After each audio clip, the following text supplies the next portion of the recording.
আসসালামু আলাইকুম, welcome back to my channel. কেমন আছেন সবাই? আশা করছি যে যেখানে আছেন সবাই সুস্থ এবং ভালো আছেন। আলহামদুলিল্লাহ, আপনাদের দোয়া এবং ভালোবাসায় আমরাও ভালো আছি। আরও একটি নতুন ব্লগ নিয়ে চলে আসলাম আপনাদের মাঝে। আশা করছি ব্লগটি ভালো লাগবে।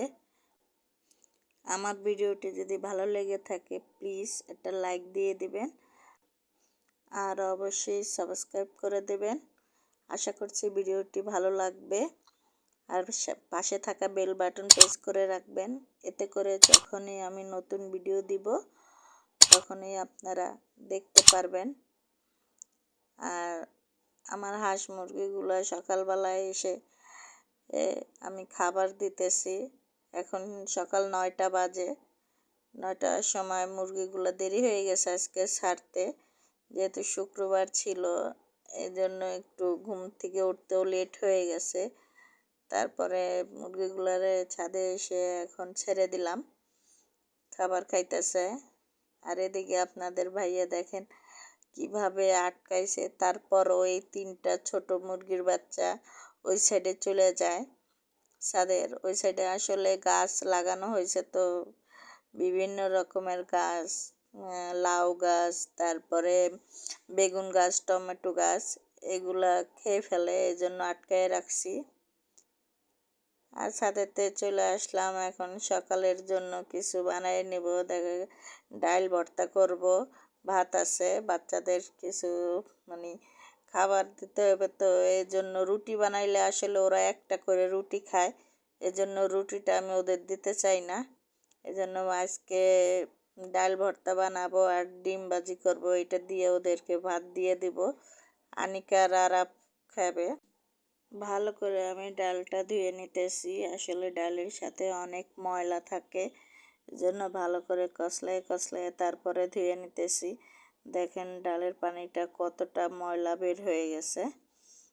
এভাবে করে 2-3 বার আমি ধুয়ে নিব। তারপরে এই তো ভালো করে ধোয়া নেওয়ার পরে আমি একটা পেঁয়াজ কেটে দিলাম, আর 5-6 টুকরা রসুন, আর 6-7টা কাঁচামরিচ দিয়ে একটু সামান্য পরিমাণ লবণ আর সামান্য পরিমাণ হলুদ দিয়ে এটাকে সিদ্ধ করতে দিয়ে দিব। এভাবে আসলে মুসুরের ডালের ভর্তাটা খাইতে খুব ভালো লাগে। শুকনা মরিচ দিলে বেশি ঝাল হয়ে যায়, এজন্য কাঁচামরিচ দিয়ে আমি করি। আর এই যে আমার নিচে সিলিন্ডারের চুলাটা বসাই দিলাম। আজকে শুক্রবার, তারপরও উপরের চুলায় গ্যাস নাই এখনও, এজন্য নিচের চুলায় বসাই দিলাম। আর দুপুরে রান্নার জন্য আমি মুরগির মাংসটা বের করে নিতেছি ফ্রিজ থেকে, ভিজায় রাখবো। এখন শীতের দিন একটু ছুটতে অনেক সময় লাগে, এজন্য তাড়াতাড়ি ভিজাই দিলাম। তো এদিকে পেঁয়াজ মরিচ সব কেটে নিছি। 2টা ডিম ভাজি করব, এই ভাজি করে নিলে ওরা খাবে ডিম ভাজি দিয়া। এই তো ভর্তা বানাই নিছি, আর হলো ডিম ভাজি করে ওদেরকে খাবার দিয়ে দিতেছি, যে দেরি হয়ে গেছে অনেক।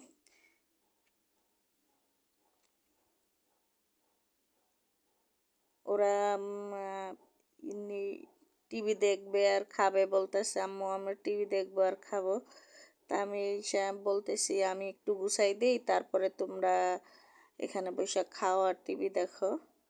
তা আমি খাটের চাদরটা আজকে চেঞ্জ করব, এই কারণে আমার সাথে সাথে আরাপও কাজ করতেছে। এই যে আমি সব কিছু পরিষ্কার করে দিছি, পরিষ্কার করে দিলাম, তারপরে ওরা এখানে বসে এখন টিভি দেখবে আর খাবে বলতেছে।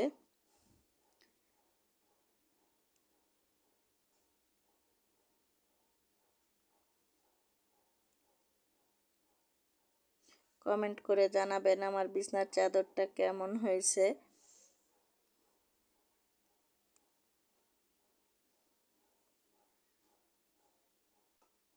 দেখি তো চাদর পেরে আমি সোফার কাপড়টাও চেঞ্জ করে দিছি, ফার্নিচারগুলো সব কিছু আমি মুছে নিছি।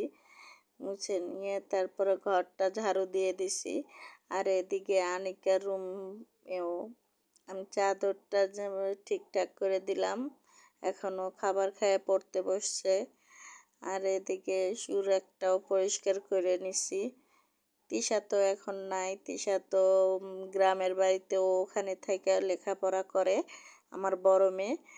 আর এদিকে রাত্রে কিছু ওয়াশিং মেশিনে কাপড় দিছিলাম, ওই কাপড়গুলা এখন বের করে নিতেছি রোদে দেওয়ার জন্য।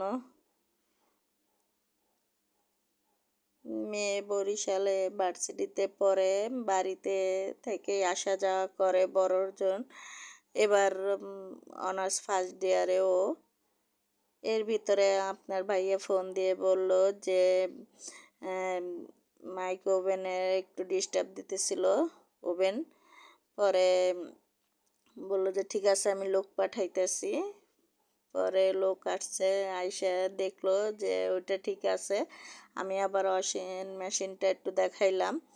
পরে ওয়াশিং মেশিনটার কি সমস্যা, পানি ঠিক মতন পড়তেছে না, এই জন্য পানি ওইটা বললো যে এইটা সমস্যা পানির লাইনের, পরে ওইটা চেঞ্জ করতে হবে। আর এদিকে আমি মুরগির মাংস কষায় রান্না করে ফেলছি। তারপরে আজকে মুরগি আর পোলাও রান্না করছি। কাপড় চোপড়গুলো আনিকারে বললাম যে শুকাইতে দাও, ও বারিন্দায় শুকাইতে দিছে। এদিকে শসা, সালাদ, লেবু কাইটা নিছি, মানে শসা, লেবু, পেঁয়াজ এগুলো কাইটা নিছি। নামাজ পড়তে গেছে, আইসায় আপনাদের ভাইয়া খাবার খাইতে চাইবে, এজন্য খুব তাড়াহুড়া করে আমি রান্না করতেছি। আর তাও আজকে দেরি হয়ে গেছে। এই যে আইসাই খাইতে বসছে, ছেলেকেও বসাইছে। ছেলেও আজকে নামাজ পড়তে গেছে, আরাফ। পরে দুইজনে বসে এখন ভাত খাইতেছে, পোলাও খাইতেছে। আর এদিকে আমার বোনের ছেলে মেয়েও বলতেছে খালামুনি আমি খাবো, তা আমি আসো তাহলে দেই। পরে শেষে ওরা ছোট মানুষ, টেবিলে বসে খেতে পারতেছে না, পরে নিচে বসাই দিছি। এখন আরাব বলতেছে আমিও নিচে বসবো, তা বসো। ওদেরকে সবাই খাবার খাওয়ায় তারপরে আমি খাবার খাইয়ে নিতেছি। আর লাস্টে আরাব কিছু খাবার খায় নাই, ওই যে ভাত আছে, পোলাও আছে, ওগুলো মুরগিরে দিয়ে দিব।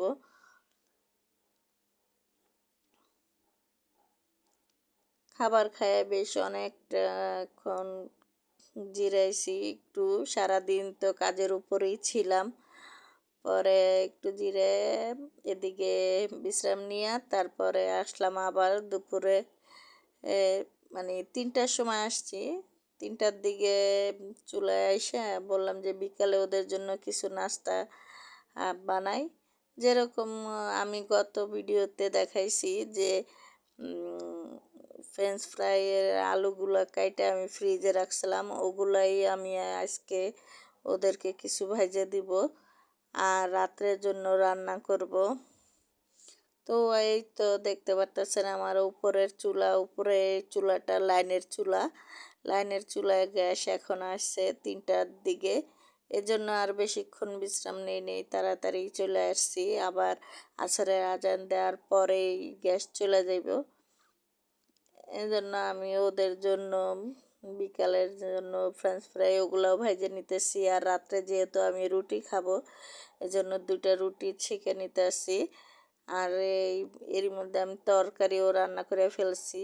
আসলে সিম, মূলা, কফি দিয়ে, চিংড়ি মাছ দিয়ে নিরামিষ রান্না করছি। আর হলো যে ভাত রান্না করে নিছি, মুরগির মাংসের তরকারি আছে, এজন্য এগুলো দিয়ে রাত্রে আমাদের হয়ে যাবে। আমার কথা যদি কোথাও ভুল হয়ে থাকে ভিডিওতে প্লিজ ক্ষমা দৃষ্টিতে দেখবেন।